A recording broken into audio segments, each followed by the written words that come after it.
cmpradio.net. It's the station.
Hey, what's going on? Welcome to the Talkin Black podcast. It's your host, Tony Jr. Got my co-host here, Aisha, AKA Middle Child, AKA Yeah, I the remember. Thought Leader. Oh, you got two AKAs this week. We gonna go week Absolutely. by week. I'm You gonna have I'm also known as a lot of things. Well, welcome. We gonna jump right into it. First of all, thank you all for viewing. Thank y'all for supporting. And we thank once again the platform cmpradio.net. It's the station. So this week we're talking about parenting. And so the actual title is called Parenting with the Mirror. And so you want to go to get the intro? All right, so before we get into the intro, I would like to start off with the icebreakers, Okay. right? Because the icebreakers make a lot of difference of what I'm going to say. Okay, you're right. So to start off, right, I want you to take a step back and think about it Okay. with your good mind, right? Dang. All right, somebody say with your good ear. That's with your good mind.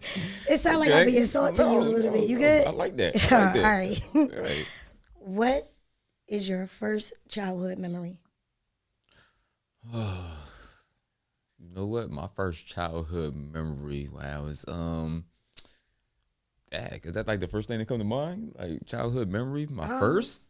Yeah, Or are we talking about as far as back as I can remember? as far as you can remember, what is the first one that I guess no? What is the first one that pops up in your head? Okay, my first childhood memory or most thing that pops in my head when you say that is I remember one of my favorite times of years was the holidays. We always used to have family gatherings at my great grandparents' house in Springfield, and it was just like, you know, throughout the year you would see people here and there, whether it be church, whether it be different cookouts or whatever the case may be.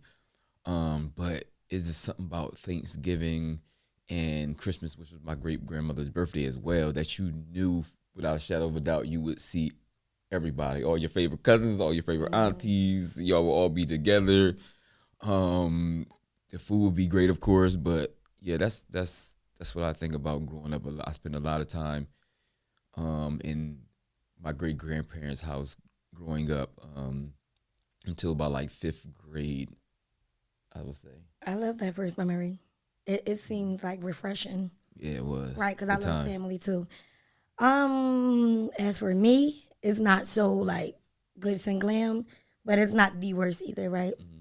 So my first childhood memory that I always think about, when someone asks me that, is I remember the time. The setting is Roanoke, Virginia. My mother, two siblings at the top of the steps. My father coming up the steps. My two sisters, my siblings, was taken, snatched by my dad, and walked out the steps, and that was the last I seen them for a little while. That is my first childhood memory, and the reason why I love that yours is so like refreshing, it doesn't make mine's, it makes mine's stand out a little bit, right? Because to people they say, oh, that's not normal, or that can create trauma, or maybe you have childhood trauma from that. That was a purpose. I'm happy it worked out like that. Like yours is different from mine. Absolutely. So with that, what is one thing you have said you'll never do as a parent, but you do now?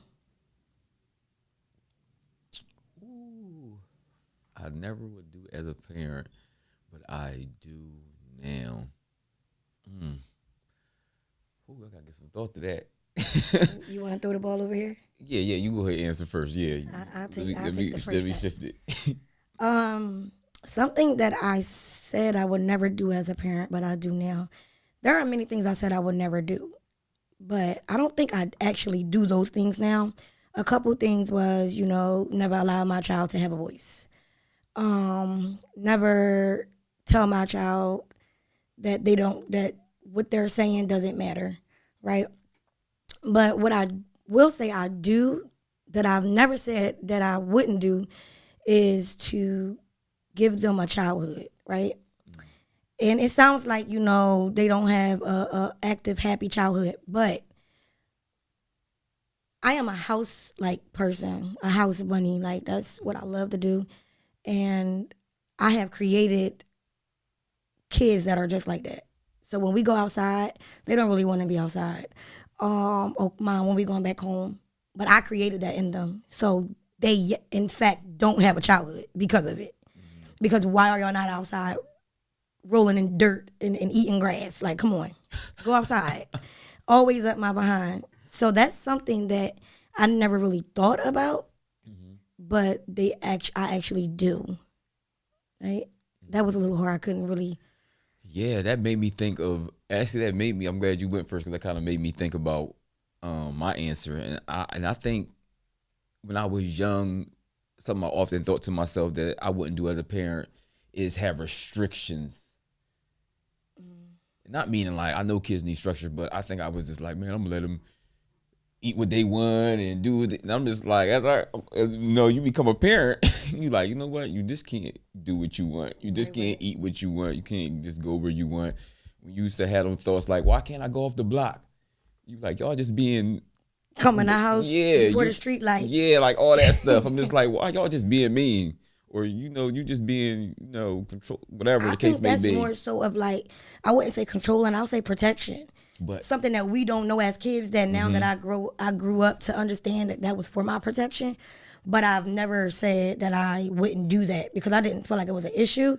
I do feel like I didn't have a childhood because I never seen outside. But I had an opportunity to go outside.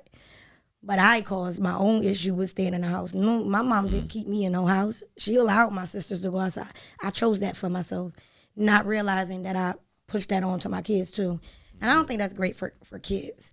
No. But with that, like, do you look at your childhood and say, oh, from things like control, or you feel like it was control, do you feel like that created some type of trauma? No, not for me anyway. No. All right. And me either. I don't feel like I have childhood trauma. I just feel like I ain't saying I have trauma. I'm just saying that specific. Like, do you feel like your childhood like shaped it, created anything as an adult? Like started from that? Yes, absolutely.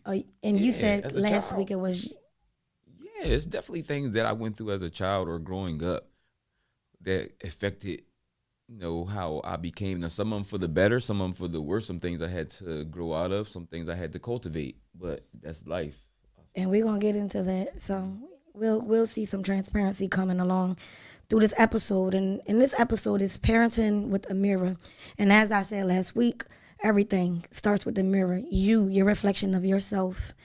In today's episode, parenting with a mirror, we're breaking down what it means to be or not to be what you were raised to become. Because before we were adults, we were once children. And we may not realize it, but we're parenting from our experiences. Absolutely. So in the say it again segment, right? You'll see that there are different phrases that we have heard in the Black community from our parents, grandparents, great-great-grandparents, great-great-great uncles, aunts, cousins, all of that. Would you like to read some of the phrases out? Now, if you feel like you need to talk about one or two of them, dive in. Okay, so I'm just going to read them off, and then if you feel like you want to go back and put anything out, okay, I'll pass that off. But it's crazy when I looked at the list, I feel like you could not have put these down, and I probably would have said most of them anyway. But I'm going to read off the list so we can stay in order, okay? Yes. It says, one of the phrases is, what happens in this house stays in this house. Children are to be seen, not heard. I'm your parent, not your friend. Because I said so. Stop crying before I give you something to cry about. I can't stand that one. I brought you into this world, and I could take you out. Now, I can't, offhand, I know I've never said the last two to my kids. Like, I know I, for a fact, never said, stop crying before I give you something to cry for. Or maybe I said something like man up or something like that, but not like, because I got most boys. Or I never threatened my kids with like the phrase, I brought you into this world, I could take you out. That seems a little I've heard malicious. That so many times. I've never said that to my kids. Would you really take your child out and you would rather kill or leave? Not that. You would rather take your child out of this world and experience like the hardship of what you did to your own child that you brought into this. You went to jail. Crazy work. You getting locked up.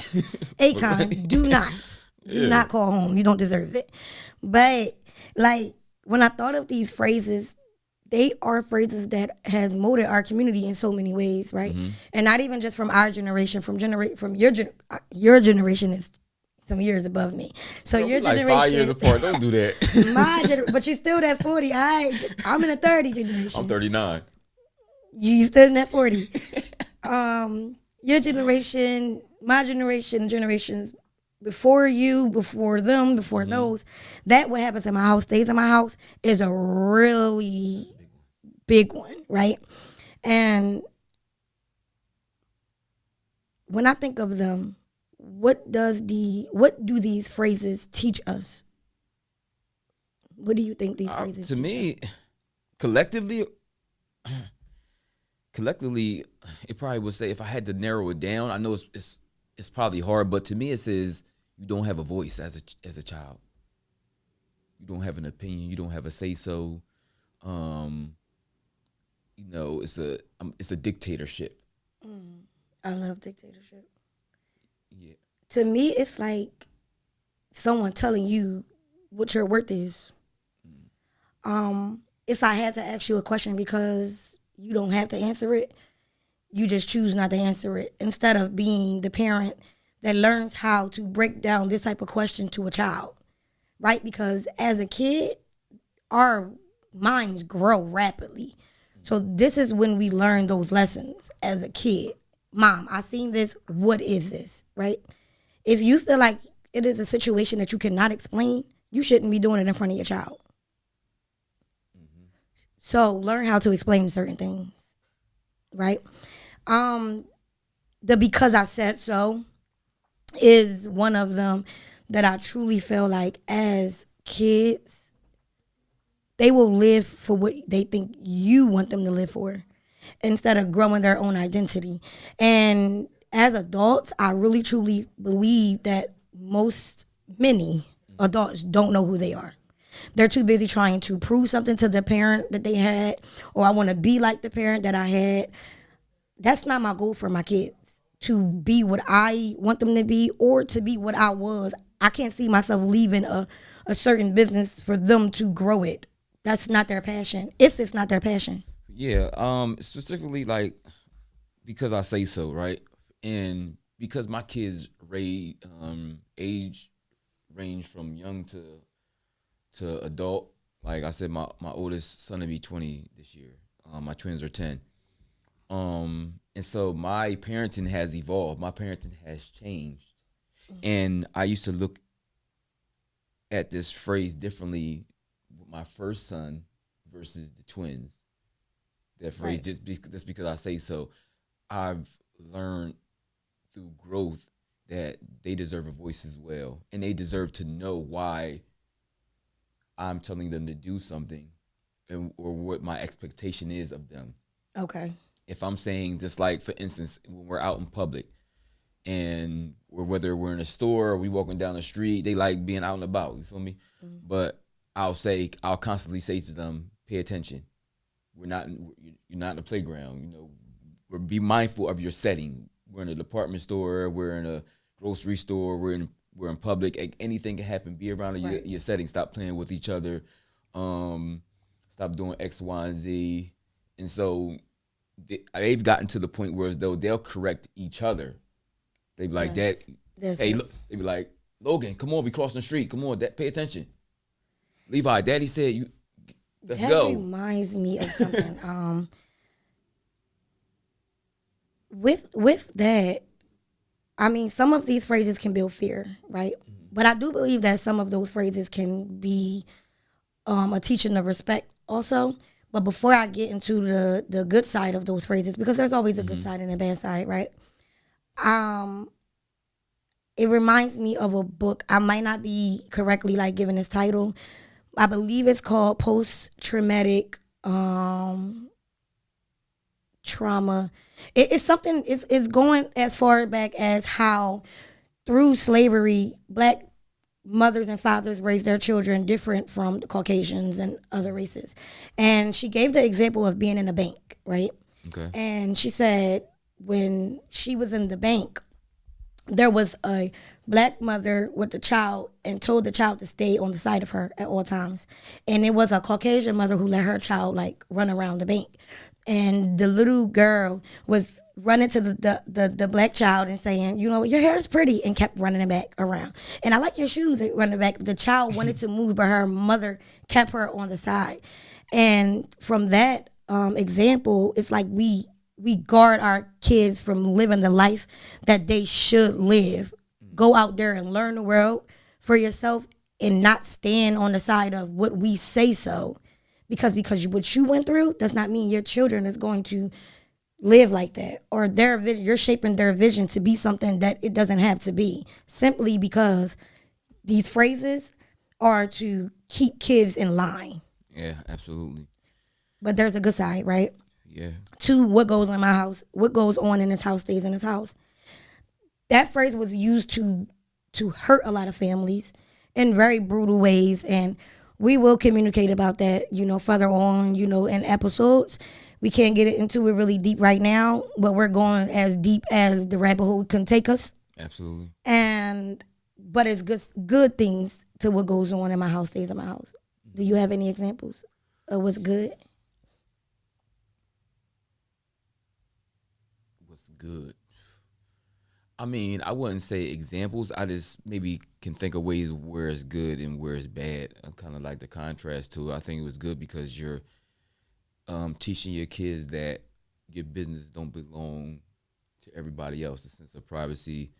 You're teaching them that it's not good to share everything, because it doesn't necessarily mean bad or good or indifferent. It means like hey, don't tell nobody I got a new job. Like, ain't none of their Or I business, lost my because job. I don't want the family member asking me for money there, because they know I got a raise or whatever the case may be, or the expectation to change of what I can do and all that. But when it comes to being hurt, if you witnessing like abuse, or some type of addiction and Right. things like that. Anything that can be like That's telling your child that when they go to school and they have an opportunity, just for example, to talk to a guidance counselor or somebody that can be put in a position to make their situation better, you're teaching them that they shouldn't take that opportunity. absolutely. And that's where it's wrong at. You're teaching them to keep whatever's wrong in the confines of whatever is wrong, and that's not. And I don't think that's right. Right. So I feel like it's always, not always, but sometimes there's good to some things. But as parents, we should have the knowing to see which side is what. Discernment. Yeah, discernment. Thank you. Thank you for giving me the word. I use it a lot, but I don't know. It didn't come to me.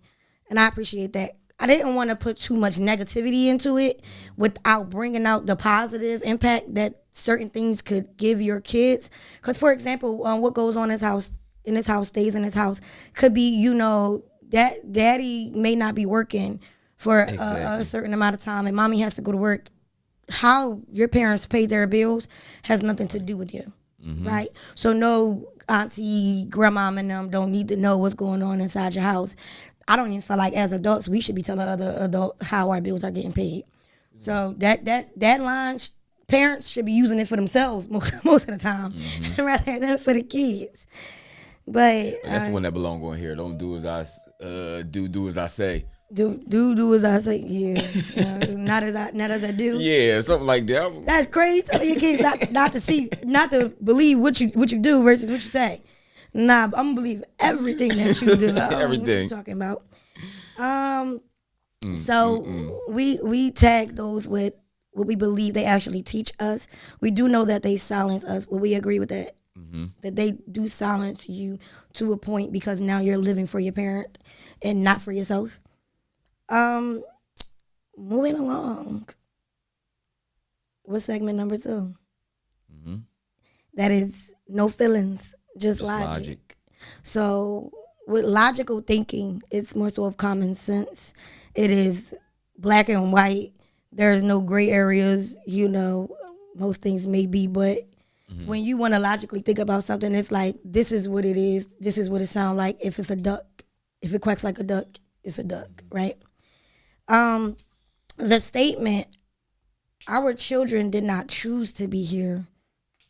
So what do we expect from them?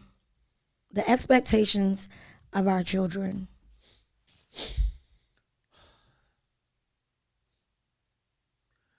I expect my children to listen.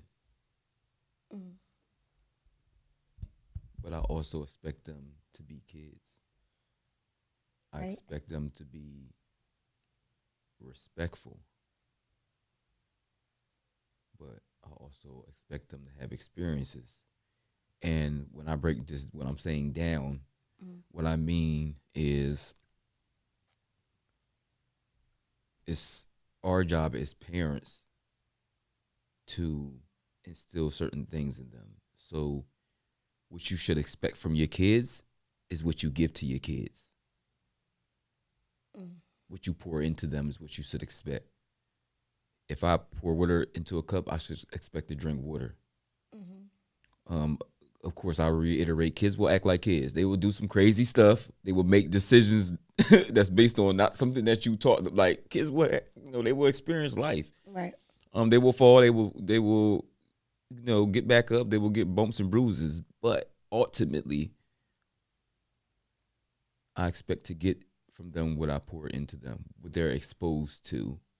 And that's why there's certain things that I don't like my kids being exposed to. I don't talk about certain things around them. I still, even though they're 10, I should be, they're 10. Monitor, how much time they're spending on certain platforms or what their music they're listening to and all that kind of stuff. Because I expect me first to be the example of what to expect from them. Do you think you look at your children and say that you want them to be better than you? I don't say better. I want them to be the best version of themselves. In a prime example, like, and they'll come up a lot because they my kids, right? Right. The twins. I have twins, and they were so closely knit in their younger years. But now, like the past couple of years, you see the divide. Not as division as a bad thing, but as a good thing. Their own personalities coming to fruition. Their likes, their dislikes. They're just like Levi is more sensitive. He's more compassionate. Levi's more compassionate and witty. Logan is not as compassionate as Levi, but he's more sensitive. But if you don't know how to differentiate those words, you Right, because I mistake them for the say some same people thing. want to ask you, well, what is sensitive? Yeah, compassion and sensitivity are two different things, and I noticed it in different ways in both of them, and so I allowed them to be themselves, and also cultivating a ground for them to do so. I think my expectations, my only expectation of my kids is to do what I don't navigate them through. They're gonna, like you said, they're gonna be what I grow them to be, right? And they're very honest, very, very talkative. If I ask them a question, they're gonna answer it honestly. I only expect them to be what I don't walk them through, because I have an open door policy of saying how you feel, right? And I know some parents be like, oh, well, my child ain't gonna say whatever they want to me, right? Because you want to respect me. Yes, they're gonna respect me. But as kids at this age, I think it's very important to let them speak how they feel.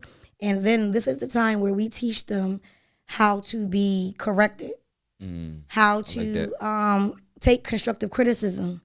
Because at 30, 40, 50, some of the people's biggest problems are not knowing how to take advice or to get get direction. Accountability. Authority is an issue. You got a cop pulling you over, you ready to snap as if you don't know this is authority. Authority is a real big issue. It's like somebody been babied their emotions their whole life. Right. Baby their emotions their whole life. And that saying, keep crying or I'm going to give you something to cry for, that is allowing your child and you babying their emotions, and you're not even seeing it because you think you're stopping them from doing something, but you're actually stopping them from releasing something that can turn into anger issues, disrespect towards you when they get older. And I allow my children to say what they have to say. Now, if I feel disrespected in that way, I'm real big. My 5-year-old, I will tell her what hurt my feelings. And she knows how to, figure that out. Like, well, I didn't mean, or, well, Mom, I'm just being honest. So she's teaching me at 30 something how to take it. I was never taught that, right? So that's how I look at it. See, something that you said that triggered a thought in me, and it was just, what was it? I forget. I had it on the tip of my tongue, and I had it checked off my head. Okay, how we come back I to teach them to grow it, or what I expect, my expectations from them is just to be what I don't navigate them through. Yeah, and it's just like, as a child, I could remember having it was the authority thing. I had minimal because we had a lot of freedom. I would say that. I ain't going to go into too much detail right now, but we had a lot of freedom. So I didn't have I can come home from school, drop my book bag down, and I can go back out the door, or I can come back at a certain point in time.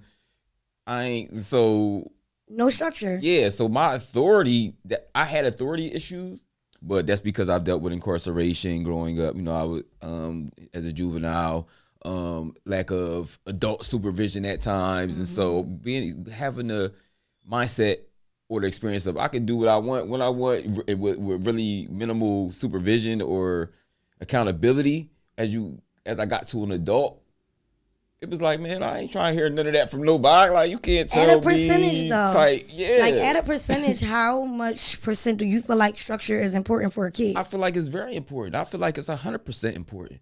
I think it's structure in every aspect of their lives. Yeah. Like, it's really important. Yeah. And I'm not saying there's no book in parenting, but there is a mirror. Like, I believe that we see what our children are doing, and we can either correct it or leave it be and say, "Oh, they'll figure it out." Right? Like, do you feel like we actually figure things out, or do we need direction? As a parent, I can't speak for every parent, but that's why it's personal experiences. Like we're talking about looking in the mirror.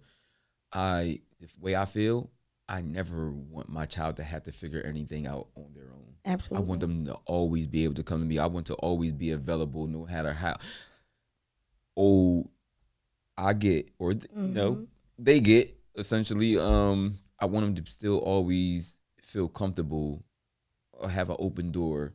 Right. So what you need, and if that it's is something. navigating, like whether it's how do I learn this, whether it's riding a bike or navigating the structures of a mortgage. That's I've been a homeowner, so I want to be able to. It don't matter. I don't care if I'm 60 and 80, 50. Or Hey, let me Dad, see I'm your plan. navigating. Like, what's your plan? What's going on? Sit Dad, down I got and a let me business talk plan. to you. What's your plan? And they tell you they plan. It's okay to not tell them what to do, but do they know? Like, let them speak up. But if you're teaching them how to speak up at a young age, imagine the type of communication y'all are going to have when they become adults. They're going to be comfortable with talking to their parent. That's something that I said I will never do, not give my kids structure. So the question was, what was something that you will never do, but you do now? I don't do that. My kids got structure. I told myself they will never not have structure. And when the man comes into their life or out of their life, they're still going to have structure because mama don't play that. That's serious for me. I love this.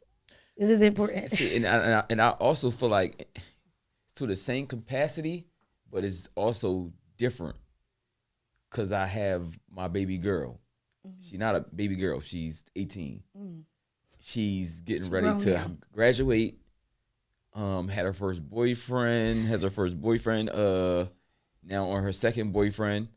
But and had made a decision on whether she wanted to go to the military or go to trade school or go to college. And it's just like I'm still navigating 10-year-olds. About the 18? Yeah, I'm navigating 10-year-olds, but I'm navigating grown people too still. And it's like I'm helping her work. I'm not giving her the answers. I'm helping her cultivate her own thoughts, working her. So what do you want? Decide what you want, and then you work your way to that. You feel me? So what do you want? What is the basis of you wanting to go to the military versus college versus trade school? What do you see yourself? What do you want to be living at? Because she lives in Atlanta. It's just certain things like the boyfriend, her first boyfriend. I spoke to her about. Why did you decide? And she, all those things. She didn't really want the boyfriend. She said he liked her. They was the prom together. She thought it was the right thing to do. But she later said, I did it for the experience. I didn't want to turn down the experience. That's smart. Of not, wait until I got to college or whatever the case may be. But then she taught herself that through what I gave her, and I'm not sure what her mom told her, but I know what I gave her is like, no matter what phase of life you're in, you never play with anybody's emotions or feelings. So I told her, if you don't really like him, if it's not something you really want to do, then you need to make that the deciding factor whether you stay in this relationship. Right. And she later decided to break up with the boy, but they stayed friends. And she ended up dating another young man, but that was closer to what she wanted in the individual. As she learned and learned herself, she learned to know what she wants and what her expectation is as far as the mate. And so it's just like a proud parent moment, like, baby girl, you're navigating life based on what the tools that you have, and you're making reasonable decisions for yourself. And as long as she can hold down herself and make those decisions once it comes time for school, that it doesn't dictate because she has a relationship where she goes. Exactly. That'll be the only thing I feel like women do. Like, I'm a woman. I'm not a man. I don't know how that works. But we move with our hearts sometimes. And at that age is the most crucial age of decision making when it comes down to choosing what we're going to do in our life. And we have a boyfriend. She told me as far as the military, she said, I changed my mind on that because I felt like I was just making that decision based on what other people were telling me. And I was just like, as a dad, I was just like, yeah. I think she's on a good path. That was answering my question. Absolutely. She definitely is. Yeah, so tell me to be quiet when you need me because you answered the question I had anyway. I don't take this time to like taking this moment, right? Okay. Are children obligated to understand our struggles? Whew. I don't feel like they're obligated. I don't feel like they're obligated. What I do feel like is you are obligated to give them the space to grow into that. Meaning, let's be really transparent, right? Mm-hmm. My kids know how it feels to us. My kids know how it feels for us to live all in one room as a family. All in one room. Right. And they also know how it feels to have their own room. They know how it feels to have a decision in what you're going to eat. And they know how it feels to have what you're eating decided by me. Like, this is, you don't have an option because this is what where we're at right now. Right. But my kids, they never questioned that. Like, they didn't question why I don't have my own room, like, or why I have to eat this. Like, they never, right. Because they were. I really have a great group of kids. Like, I really have, because they were my kids are very appreciative and they're very humble. Does that mean that you handle your struggle, silently? No, because they see it. Like my kids know. They know when I don't have a car and when I don't. They know when I was in places of renting a room or when I had my own apartment. But I didn't stray away from them, or I didn't. What word am I looking for? I didn't hide it from you. I didn't. Yeah, I'm just gonna say that I didn't hide it from them. Like, because my relationship with them was my relationship with them. And so if I'm, like I said, whatever phase I'm in life, they were getting exposed to. Right.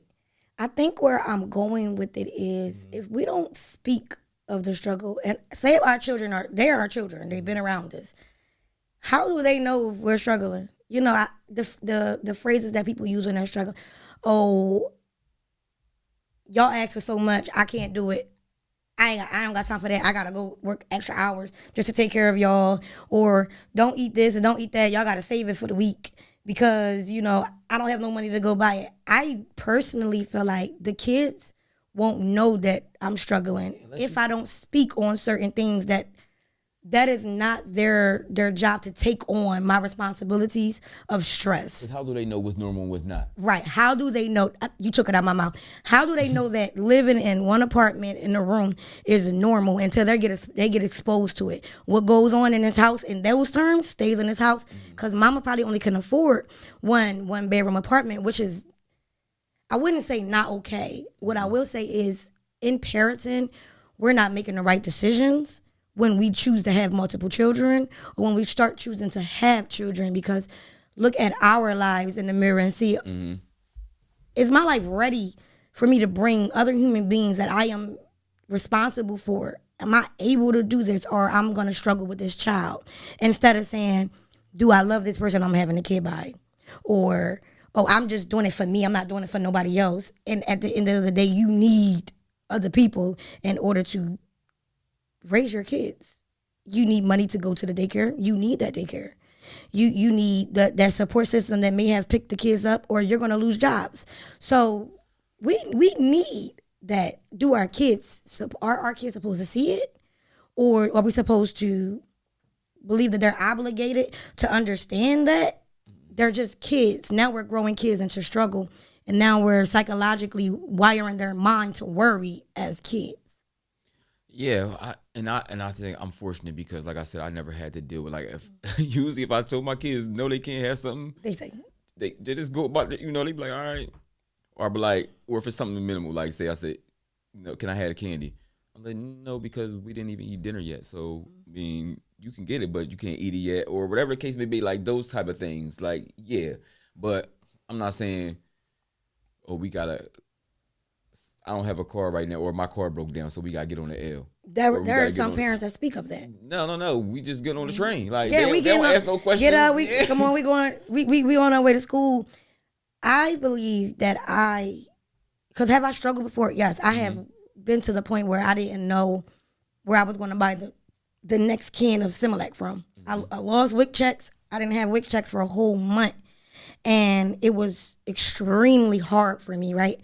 And I didn't have help because daddy was in prison and, you know, I had to do what I had to do. My rent was $725, which was split between me and my sister, but also I made $725 in bus and food, and I didn't know where I was gonna get milk from. But I believe that I grew through my struggle so well that my son just started to be like me.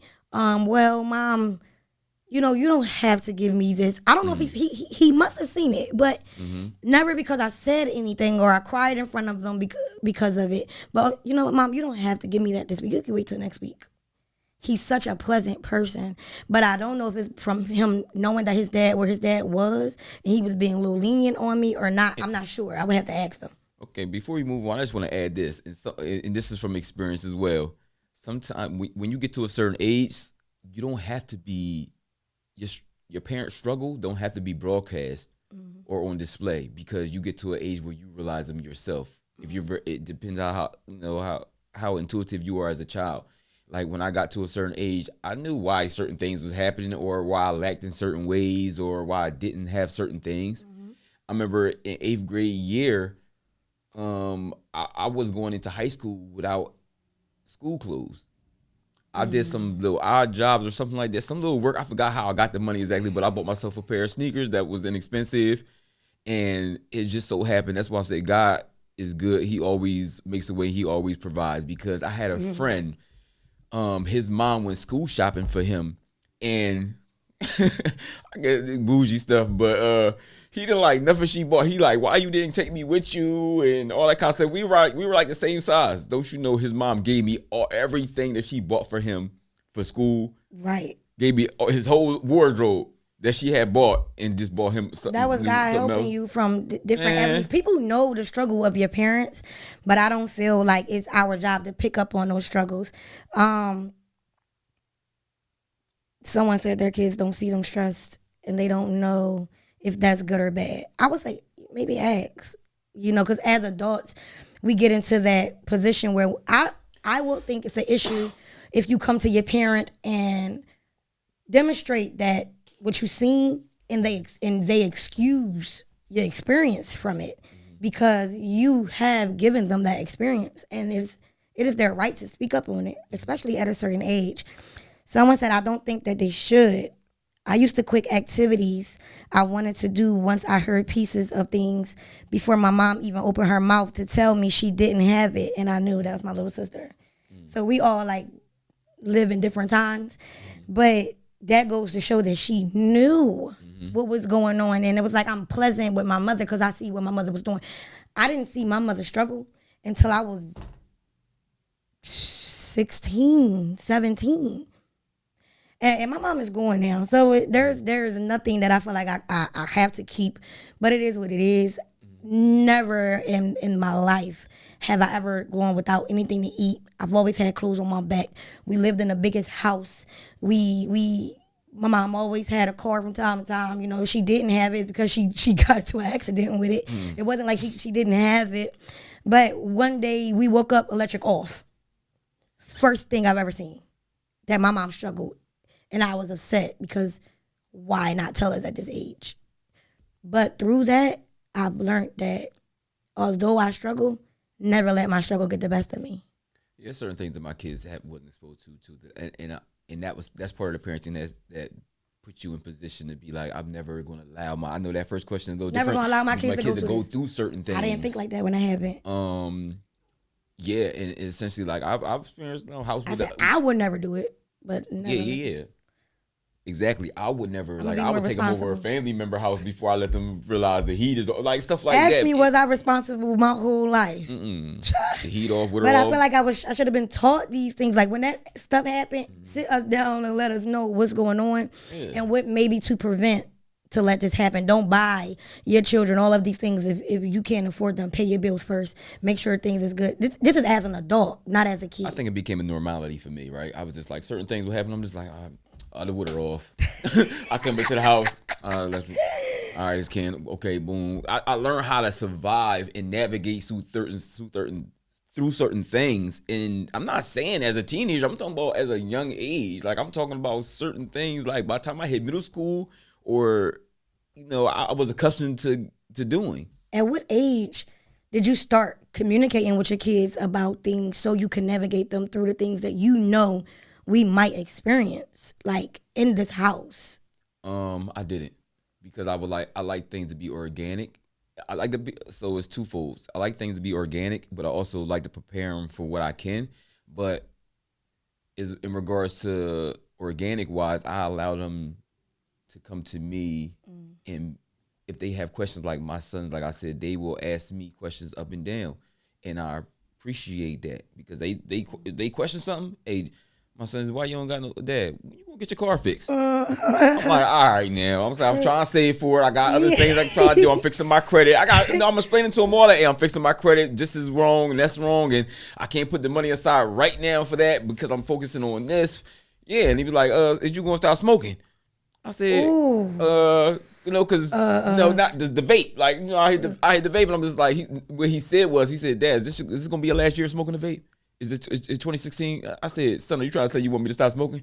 He's like, you thought about it? He said, yeah. Like, I had to give him the confidence to say, son, you could, if you feel like something is like, don't think because you're my son I can't take what you have to say. If you feel like it, that means you're aware. That's a proud parent moment. I mean, that means you're aware of what's good for me and what's bad for me, and you know that vaping is bad for me. So you challenging me for me this to be my last year. They're keeping you on your 10. Yeah. Our kids are the only people outside of the spouse that's in your house every day that knows you, like, truly, right? Mm-hmm. For me, I do allow my children to, they come to me, right? But I do go to them for certain things. And we will speak on, when we get to, our future topics about relationships, on how I had to come to my children and help them navigate themselves through the things that I put them through. Right, I will get that, because I am a mother of accountability. I am the mother of the mothers of the mothers of accountability. But we will go as far as that, because we do have relationship, topics coming up in the future. So everybody hold on tight for that. This episode is not where it's at. What Behind the bars. Behind the bars. You gonna pull up. So the songs that are chosen for tonight is 2 songs, and both of them are like one on one side and the other to another. So one is the parent explaining his understanding of what he's seen as a child, and the next one is the parent trying to give the child an understanding. So the song for tonight is Dear Mama by Tupac Shakur. You keep on saying tonight. Tonight. It's about to be tonight. Shoot. Sorry, y'all. It's afternoon. It's about to be tonight. 7 o'clock is going to be yo. But throw them batteries in the trash, right? Put them batteries in your bag. And so I can, because Dear Mama is the first one. And then what is the second one? It is Eminem Mockingbird. And I love both of these artists. And so I was very excited when I seen that you put these down. So I'm going to speak on Tupac, and I'm going to let you speak on Eminem. Right. Okay?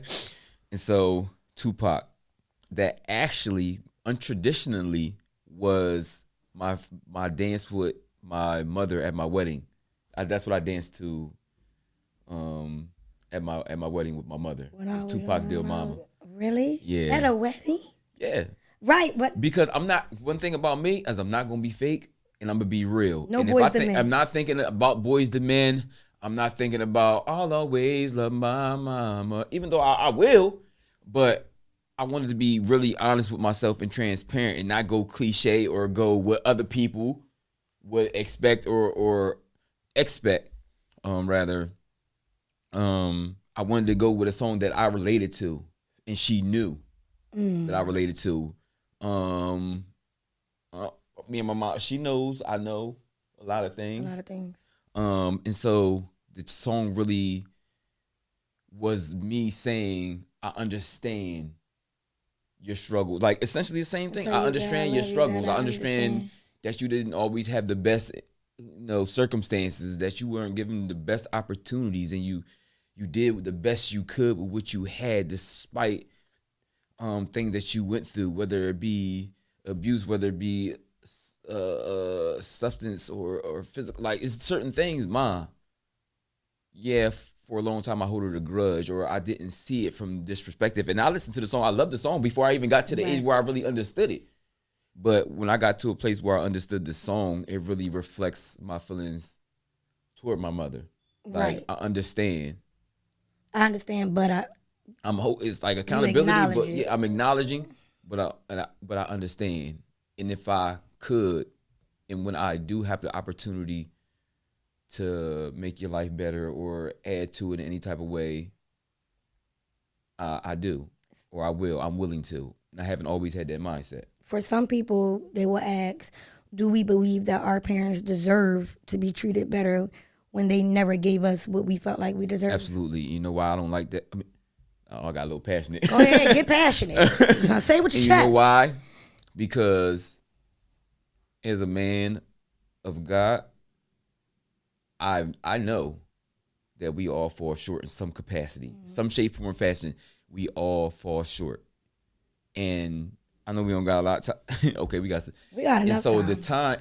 What made me start the healing process? I mean, it took years, but what made me start the healing process with my mom and the forgiveness that thereof how I was raised was my own heartbreak, and it made me. The way I wanted forgiveness from somebody else, and I never experienced that in my life until that moment, like early 20s, is I wanted to mend that relationship so bad. I wanted to fix it so bad. I wanted to be forgiven so bad. And they denied you. And them denied me. And I said, and something came upon, like, I had an epiphany, like, something came upon me, like, well, that's how that woman feel. That's how your mother feel, because you have the tools to forgive her, but you're not, because you're not in understanding of all the struggles and what she had to go through to get. And that was like my early 20s, and it was a journey. Right. It was like over a 10-year journey before I fully embraced forgiveness, but that was the start of it. I respect it. Like, I do respect it. If Mama is still alive and is able to have the conversation, I will pray that a parent will be, I am sorry, I do apologize, without the excuses, because even as a parent, I do apologize for the things that I lack at. And if it's given to me, I'll fix it, or try to at least. And yes, give grace. Give grace to whom respect and receive grace without believing that they were right. That's my biggest point, because I can give grace all I want, but do you understand what I'm giving you right now? Because it's not owed to you. It's chosen. You chose to birth me into this world. And with that choice came responsibilities. And with that responsibility came with growing me. And now you created something that came from you, inherited, and now I have to fix me, which is my responsibility. And that part of fixing me is telling you what I had to fix that I didn't ask for. Makes sense? Absolutely. And I think that's what Mockingbird was for, right? Because Tupac was giving his mom, dear mama, I just want to show you that I love you and I understand. While Eminem was talking to his child, telling her, basically the struggles that he had. And he was communicating with her as if she was an adult. Daddy did this, daddy did that, daddy didn't do this, daddy wish he could do that. And a child needs that, because like we were speaking on, we don't know what our child sees, feels, hears, does, because while we're living our best life, we're worrying about us living our life. We're not worrying about what we're giving to them at the moment until we actually see it, until it smacks you in your face. Yep. Now your child in school acting a fool and you wondering why. Oh, I don't pay enough attention to the kid. I can go on and on how much I had to grow into the mother that actually was an active mother versus just giving birth to kids. I wasn't the best mom. I was around, but was I really around? Was I here in the moment? Maybe not.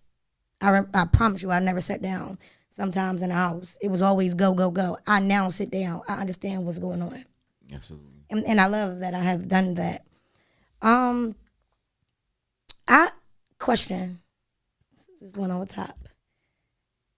As an adult, you know, what do you think we have the advantage of over our children?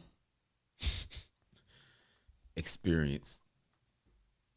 Break down what you think experience means for me, please. We know it's like that phrase we say, man, if I could go back knowing what I know now.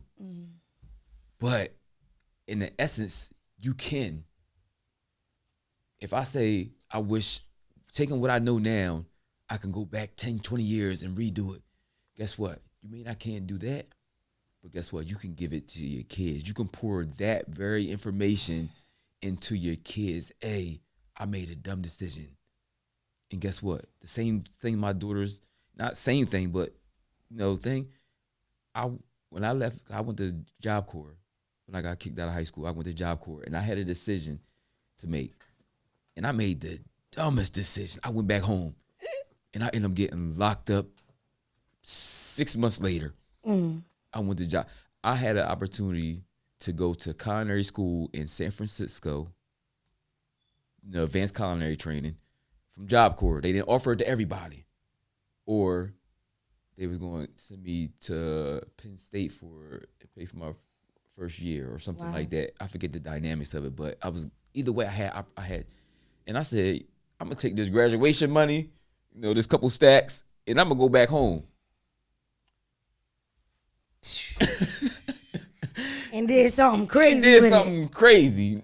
Product of your upbringing. Yeah, crazy. I'm all dumb. I went back, I'm 16, 17, matter of fact, with a couple of hours, I'm going, I'm buying this, that. I got a job, so I'm sitting on, I'm just doing, I wasn't moving funny, but I didn't think in hindsight, I didn't think about setting myself up for my future. Right. And so that's what I would give, that's one example of what I could give my kids, like, make a decision not just for now, but what sets you up for the best success in the future. I think we're like on the same path, but just different directions a little bit. We're straight, and then we go the opposite directions. For me, I feel like the advantage I have as an adult over my children is my children are 5, 8, 11, and 15, right? So they're 3 years apart from each other. And what I have is I was once that toddler, adolescence, that 11-year-old, and that teenager, right? So I won't go back and tell them anything. I'm able to understand exactly where they are. So I'm going to let them walk me through what no one ever taught me to walk through. My 15-year-old feels sad. I'm going to say, do you know why? He's going to say, well, I feel this. When did you start feeling that way? I'm not going to say, well, you know what? You feel this way. You should do this, because he's not me. Someone always told me what to do because I say so. You tell me what to do. I'm not telling them what to do.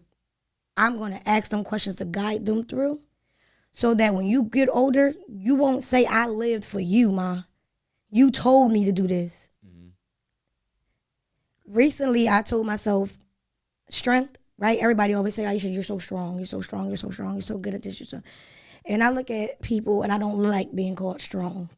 Strong is like an insult to me, right? For me, strength causes you, too much strength causes you to be desensitized to certain things. And I didn't used to have the ability to understand other people's emotions because of it. Because so many things have happened to me and I didn't feel it. Until recently, I felt for the first time, and I lost my mother. For the first time, I felt my heart break. Like a lot. Losing someone that was close to me. And I didn't understand what that feeling was, and crying and weeping and breaking down like I don't got no sense. And all of these things. And it's like because I was always taught to be strong, or when something happened, surrounding people was not there, so I had to get through that myself. I don't want my kids to go through that because I didn't experience a lot. And then right now, it's time to tell everybody what I've experienced. But I don't want my children to have to be molded by someone else's emotions and drive and do this and do that. At this age, you should be doing this. At that age, you shouldn't be doing that. No, I did everything on my time and it's working out. So I do believe we're on the same, accord. It's just a little bit, you say you'll tell. That was my focus, but I also do what you just said as well. Like, I allow them to be. That's why we got two of us. Like that. That's why we got two of us, because it's two different point of views, two different sides, and some things you're going to forget to say, and I would have not said what you said. So I feel like we are here to give these point of views because everybody in the world feel different, and they might be on your end and they might be on mine. But we're not here to like tell each other that our ends are wrong. Exactly. They're just different, right? So right now is the time where you redeem yourself. Do you have anything to speak now or forever hold your peace? I don't have anything. I feel like everything that was said was said. It is so. It is what it is. Yeah. What I have to take away, right, for people who want to listen, if you choose not to listen, eat the chicken and throw out the bone. That's cool. Eat the meat and throw out the bone. Ain't that what they say? Mm-hmm. To start taking the steps on, as a parent, what is our job as a parent? We have a job. Whether we like it or not, the same way we go clock in and clock out, we have a job. Ask yourself the question, what is the job of a parent? I'm not going to give you my answer, your answer. It's just something to think about. So with that being said, parenting isn't about perfection. It's about awareness. And because what we do not face, we pass down. We're not just raising children, we're raising what the world would have to deal with. And every child is watching, even when they're silent. There you go. I like that closing statement. Y'all ready to talk black? And we ready to talk back. Till next time, y'all. Thank you.